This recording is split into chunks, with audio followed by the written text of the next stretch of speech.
Did you know Samuel Little, the most notorious serial killer in U.S. history? He confessed to killing 93 women, of which at least 50 murders have been confirmed as true by law enforcement. Samuel Little was born in Reynolds, Georgia, to a mother who worked as a prostitute. Little's life was filled with violence and crime from a young age. He became involved in criminal activities early on, including robbery, assault, and rape, before starting his series of murders. Samuel Little's first murder occurred around early 1970. The victim was a blonde woman, a prostitute in the Coconut Grove area of Miami, Florida. In a restaurant, he became aroused when he saw her sitting with her legs crossed and touching her neck, which made him think it was a sign from God. To satisfy his perverse desires, he lured her to a secluded place and strangled her to death. Afterward, Samuel Little continued to target women who were vulnerable and neglected by society, primarily women of color. His victims were often poor, living in slum areas, working as prostitutes, or addicted to drugs. This allowed Little to commit his crimes undetected for decades. In 2012, Little was arrested on drug-related charges. After DNA testing, police discovered that Samuel Little was connected to previous murders. He was sentenced to life in prison and died in 2020 while serving his sentence. Despite his horrific actions, he believed he was on a mission from God and showed no remorse. David Grunman and his friend were in the desert having fun by shooting at cactuses.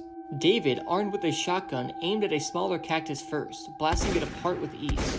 Feeling bold, he turned his sights on a giant 26-foot-tall cactus. Bullet after bullet ripped into the cactus, but then, without warning, a massive arm of the cactus snapped off. The spiny, multi-hundred-pound limb came crashing down directly onto David. The weight and the force of the impact instantly crushed him, leaving him pinned beneath the very cactus he had been destroying. Spines were puncturing deep into his flesh, skewering his arms, his chest, his throat. The sheer weight of it caved in his ribs, crushing his lungs.